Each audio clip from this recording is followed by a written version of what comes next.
popular street cart food. And he's always around Renos, man, so I try to get him to come out to these events as well, support local business. We're going to have a lot of fun here tonight. I guess we're going to get this show underway. Cheese and Fest. We've got coming up first to the mic. His name is Toothless. He's from East Texas. He come to give y'all some laughs tonight. Let's make some noise for Toothless, you guys.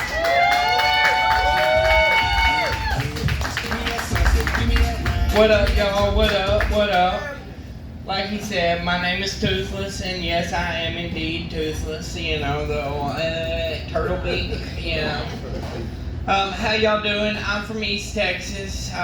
You know, where we just do podunk shit all the time. I grew up making moonshine in the backyard with my dad and stuff like that. You know, good stuff. Good stuff. How y'all doing tonight? Everybody having a good time? I was hoping some of the bikers were going to show up, honestly, because then I would have some other toothless allies in here. I know bikers, like that's my people. They would have definitely been some other toothlesses in there, you know.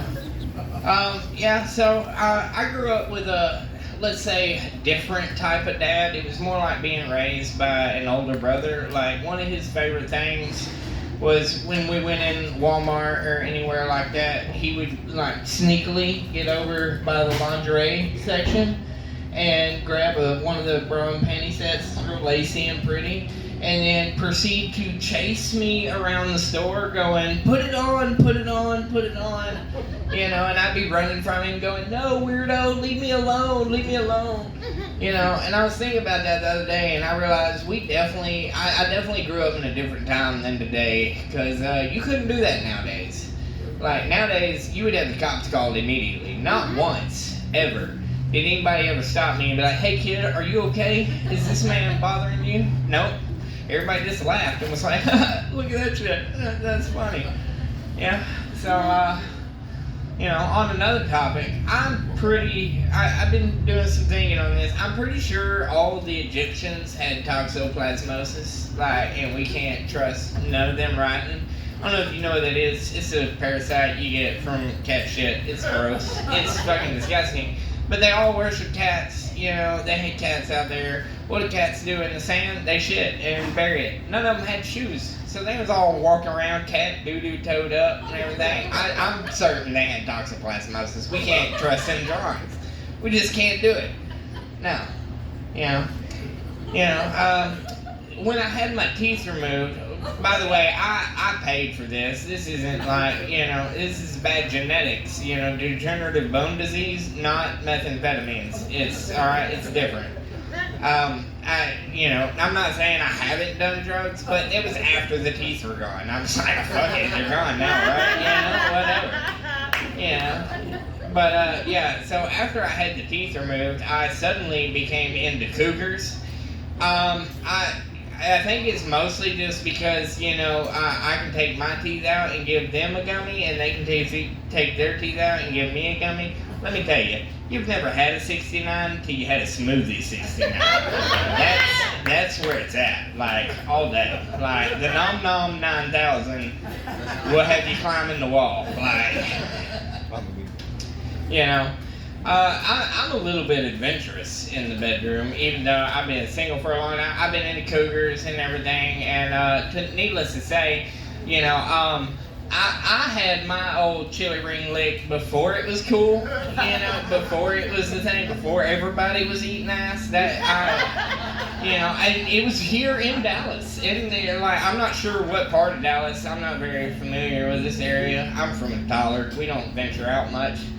You know, but somewhere up here, I come and met a girl that I went to school with and had a crush on all through school. I was friend zoned though. I don't know how I got out of it. I guess just like not communicating.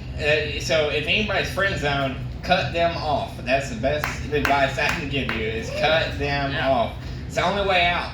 You know, and so I come up here to visit her and everything. We went out to the club and shit and got back to the hotel room. And I had a crush on her forever, so when it come time to do the hanky-panky, the first time ever, I was like 19, it was unheard of. I just couldn't get, couldn't get there.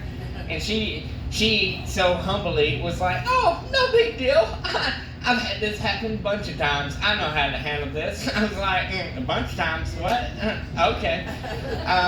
But so she gets down there and starts doing her a little, you know, and then without warning, she didn't tell me it was coming or nothing. She just like takes one arm and just wraps it around my leg, like locks that leg down, and then just throws that leg up with a shoulder and just And I went to climbing the headboard, but I never told her to stop. And let me tell you, if you haven't had it happen to you yet, look, if it ever goes down, I'm not saying go looking for it. That's a dangerous fucking trail there. Don't go looking for it. But if it ever just happens upon you, don't knock it.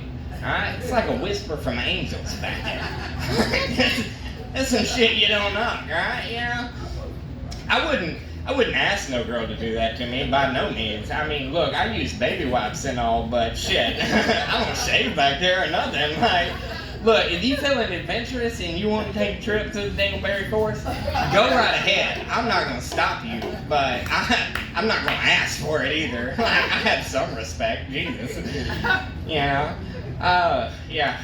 But she sprung that on me. The trip home with a friend of mine, who, while this was all going down, I had locked out of the hotel room sitting on top of our bags. He kept banging on the door, begging to get in. I was just like, shut up! We're busy. We'll be back in a minute. And, you know, so the whole trip back, he was like, so how was it? You know, tell me about it. I was like, no, bro, I'm not ready to talk about this. Not yet. It's not time. I need some time. But when I was finally ready to talk about it, it was so early on, I didn't know it was called eating ass. I called it the T to T, the tank to tip, which I feel like is so much better than eating ass. Like, eating ass implies chewing, and I don't know anybody that's out here chewing on ass. That's disgusting. That's gross. I can't do it. I ain't got no teeth. So, you know, best I can do is gum on some ass. You know, but the tank to tip, it's just so much more appealing. Like, it rolls off the tongue, T to T. That's for short, T to T. Y'all have free will to use that. Go for it. Let's spread it out there. Get the name changed. You know. Let's see. What else? I mean, y'all got any questions for me? I've been up here spilling a little bit of beans. Y'all any questions? You know, y'all look. Anybody else ever had their chili ring licked? You look like you might have. I mean, hey, look, bro, ain't no shame up in here. Ain't no shame in this game. I'm toothless. Like, shit, you want to know one of my other things? I'm a big fan of milk, but like natural milk, if you know what I'm saying. And ladies, look, before you go freaking out, I'm toothless. I can latch. So, you know, I'm just saying, if the baby's not hungry and you're just feeling kind of tight, I can help you out. Like, you know, it is what it is. That's just great for you. Like, hit some back, go to the gym, shit, you be putting on the muscle quick as shit. I'm telling you. I have no idea how many minutes I've been up here so far. I'm just being real with y'all. Like, to be totally honest, this is my first away show. I've been super excited all day. Like, all day. Thank y'all. I was nervous that y'all weren't gonna like Toothless. I mean, like, I get it. Look, not everybody has a taste for Toothless. We kind of an acquired taste out here in East Texas. But, you look, Dallas people seem alright, or Deep Elm, rather. I don't know if there's a difference. Like, to me, this is all Dallas, DFW. Like, I don't know. I've been all over, but I was working pipeline when I was going all over, so I didn't venture out. Like, I went everywhere, but I just worked. I still claim that I'm traveled, though. I claim that I'm traveled. I'm like, yeah, I've been all over the place, man. Like, I'm well traveled, bro. Let me tell you. But I'm not really. I'm just podunk East Texas. That's all it is. Hell yeah. How many minutes? Does anybody have the time? How many minutes? Okay, alright. Well, we gonna call it a night. I feel like if y'all have any questions for me, y'all can catch me over there. I'm gonna be drinking the rest of the night. Hell yeah, good work. Y'all have a good one. Make some noise for Toothless, you guys! Comics, the flashing red light behind me is your light. Let's keep this thing